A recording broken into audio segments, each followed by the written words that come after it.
इसी के साथ मैं बड़े सम्मान के साथ हमारे आदरणीय अध्यक्ष एडवोकेट RN सिंह साहब को प्रेसिडेंशियल स्पीच के लिए कॉल करता हूं। Please welcome with the grand clapping please sir.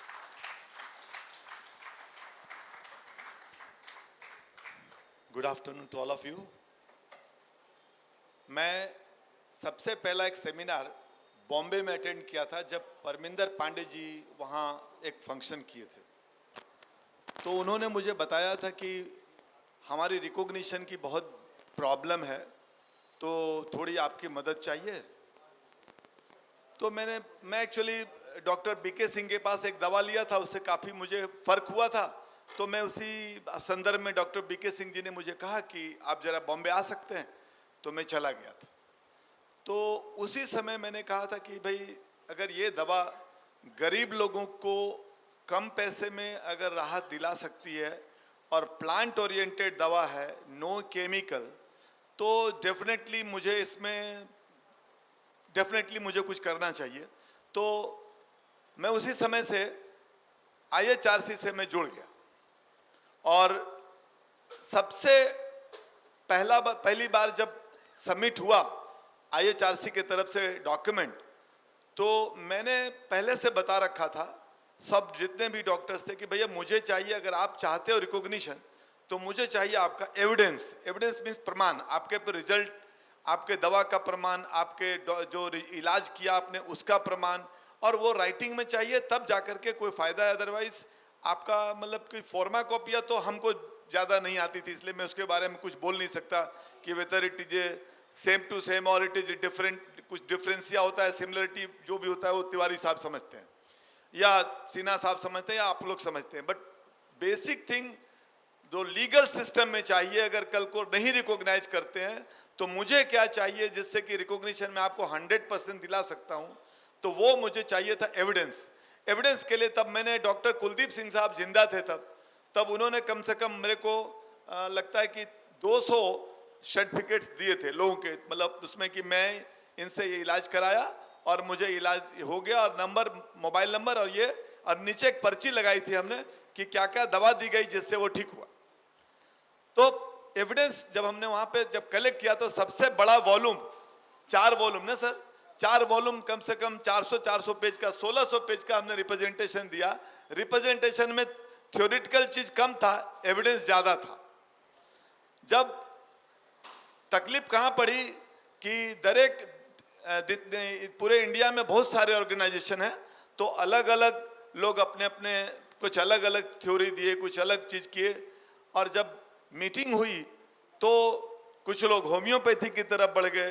तो प्रॉब्लम ये आई कि whether this medicine is just being duplicately used as homeopathy from homeopathy, that was the question. I think that is the question of IDC कि whether क्या आप homeopathy है ये या homeopathy से अलग है ये।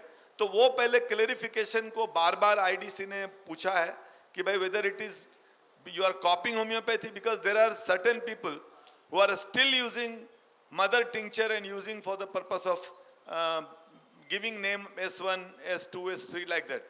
So वो चीज को उन्होंने स्ट्रिक्टली पूछा है, और उनके रिपोर्ट में भी जो आया एक दो बार जो ऑब्जेक्शन जो उनका आया है, कोई डॉक्टर गुप्ता या किसी का ये ऑब्जेक्शन आया कि you have to clarify whether this is how it is separate from homeopathy. एक पॉइंट तो ये है। दूसरा पॉइंट उन्होंने ये जो मैंने पढ़ा है, जितने भी लेटर आते हैं हम पढ़ते रहते हैं, तो उसमें उन्होंने पॉइंट लिया कि भाई आपने मुझे कोई कॉलेज दीजिए जहां हम जाकर के इंस्पेक्ट करें कि how you are teaching, method of teaching. फिर आप मुझे कोई वो मैन्युफैक्चरिंग यूनिट दीजिए जहां हम जाकर के देख सकते हैं कि how and which plant you are using, how you are using, how you are manufacturing. These are the points उन्होंने रेज किया था। अब वो तिवारी साहब जानते हैं कि भाई कई लोगों को पूछा गया तो उन लोगों ने मना कर दिया कि भाई हम हैं लेकिन हम दिखाना नहीं चाहते। तो वो सब मतलब प्रॉब्लम हुई, लेकिन इसके बावजूद जब उनको लगा कि काफ़ी आपस में डिस्प्यूट है, तब उन्होंने बोला मुझे एक चाहिए, सिर्फ एक रिप्रेजेंटेशन चाहिए, एक मतलब सबमिशन चाहिए। तब एक जॉइंट मीटिंग, जॉइंट मतलब की कमेटी बनाई गई इनकी इस पूरे ऑल इंडिया लेवल पे, और उसके बाद उन्होंने सबमिट किया, which includes doctor Deepak Sinha also. लेकिन अब प्रॉब्लम क्या होता है, बीच बीच में कोई और आदमी खड़ा हो जाता है, फिर बोलता है भाई मैं सबसे अच्छा हूं, दूसरे को कुछ मालूम नहीं है। ये समस्या आपकी सबसे बड़ी है। यानी अगर कोई बोलते हैं ना कि कोई पार्टी कोई हराता नहीं है, खुद आप अपने को तोड़ रहे हैं, क्योंकि कोई आदमी बोलता है no, that whatever theory has been given, that is totally that is not correct, we are giving is correct. So when you are challenging your own fellow doctors who are submitting, so it is better you understand, you discuss yourself, आप अपने आप में discussion करो, instead of you write to the committee, interdepartmental committee, that no sir, that whatever submission is made is not correct, our submission is correct. This has to be avoided.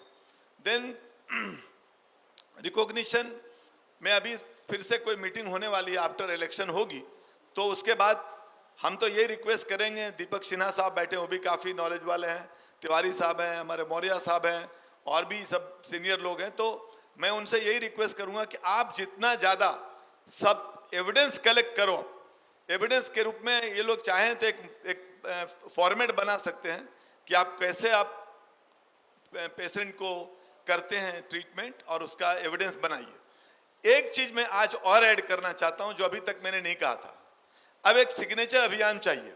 Signature अभियान क्या चाहिए, क्योंकि देखिए democracy में ना public is the highest authority, तो हम चाहते हैं कि आप डॉक्टर हैं, अगर आपके पास 50 पेशेंट है, 100 पेशेंट है, तो आप उनसे लिखवाइए कि हम ये चाहते हैं कि ये पैथी को गवर्नमेंट कंसीडर करे। अगर एक लिस्ट बनाइए और पेशेंट का नंबर, नाम, एड्रेस, और उससे साइन कराइए कि हम ये इस पैथी से हमको बहुत फायदा हुआ है और हम चाहते हैं कि इस पैथी को गवर्नमेंट रिकॉग्नाइज करे। एक एडिशनल पॉइंट बोल रहा हूं, ये अगर आप कर करके और इसी कमेटी को भेजिए, बाद में कोर्ट में भी यूज होगा वो। तो मैं चाहता हूं कि जो हमने पहले बोला था एविडेंस, अब हम एक नया चीज बोल रहे हैं, because it is a democratic country, democratic country में public opinion is very important.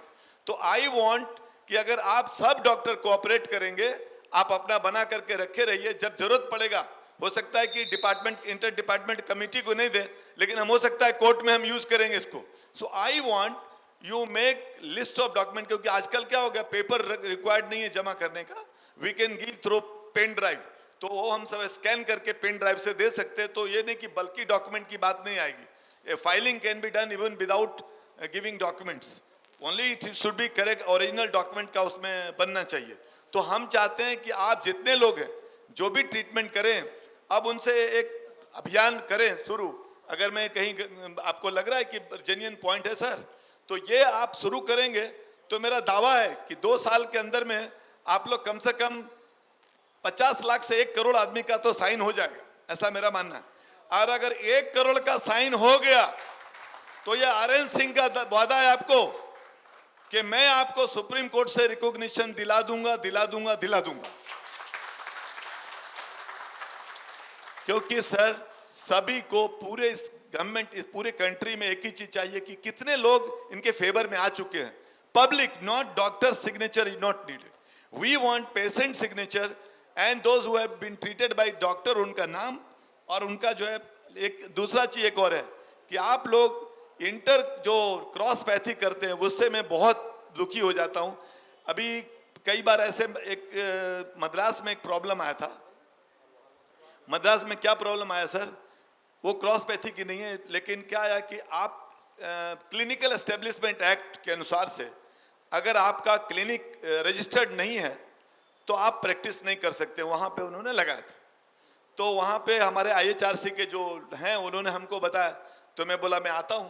फिर मैं आकर के एक बड़ा लंबा चौड़ा रिप्रेजेंटेशन किया, वो रिप्रेजेंटेशन आज तक डिसाइड नहीं हुआ सर, और आज भी वो लोग आराम से प्रैक्टिस कर रहे हैं, वो लोग प्रैक्टिस को नहीं रोक रहे। लेकिन हाँ, क्रॉस पैथी जहां पकड़े जाते हैं, मद्रास हाईकोर्ट ने बहुत खराब जजमेंट दिया है, जिसके खिलाफ वहां के लॉयर्स ने LPA किया हुआ। उसके LPA में क्या हुआ मुझे मालूम नहीं, लेकिन ओनली बिकॉज दिस, मतलब जो इलीगली जो सर्टिफिकेट खाली ले लेकर के आप, और जो जानते भी नहीं क्या करना चाहिए नहीं करना चाहिए, वो प्रैक्टिस करते, वहां प्रॉब्लम आती है कि you are using allopathy more, and आपके पास मेडिसिन पकड़ी जाती है जब आपका लोकल जो health officer, district health officer आता है और वो पकड़ता है, या डिस्ट्रिक्ट सिविल सर्जन आता है तो पकड़ता है, तो वो लोग बुक हो जाते हैं।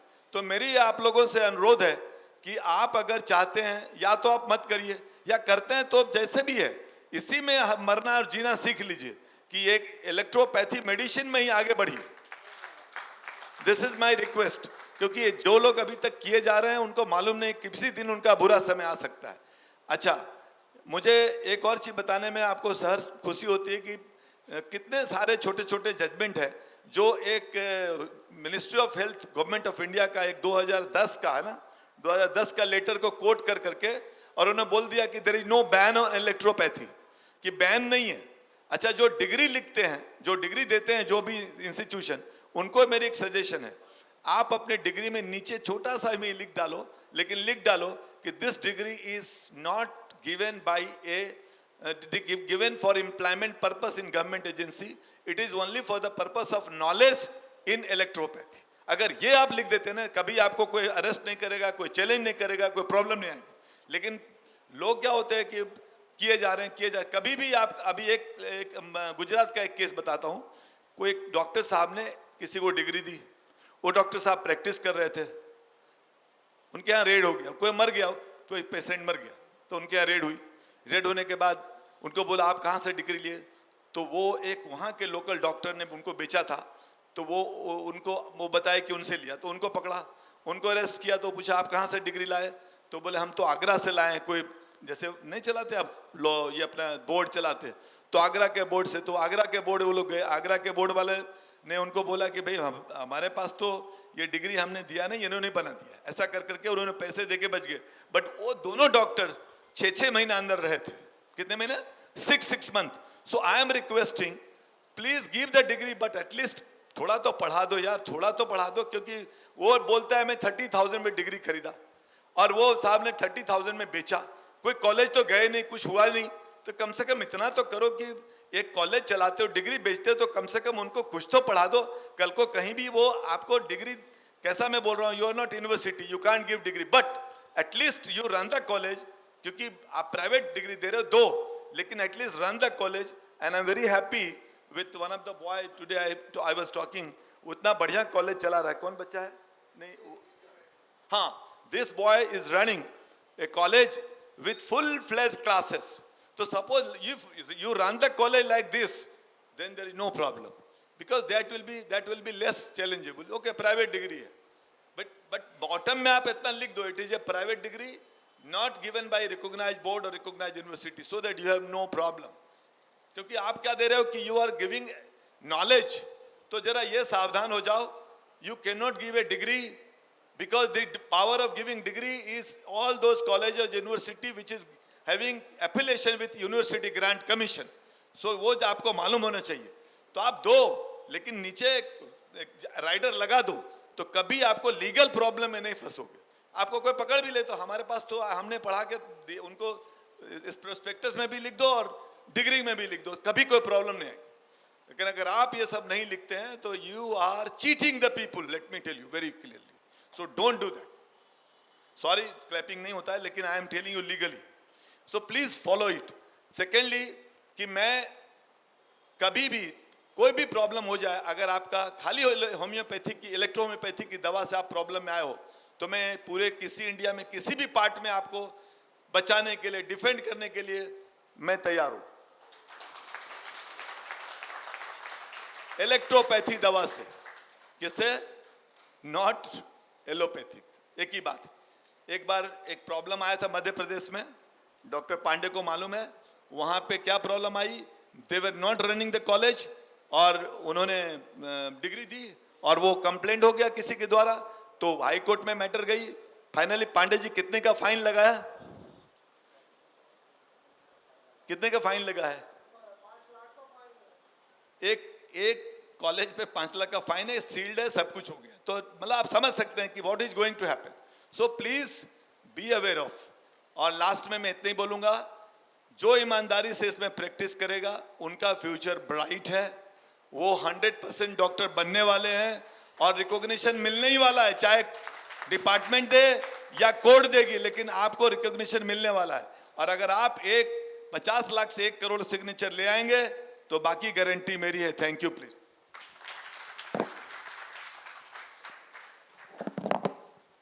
Thank you sir.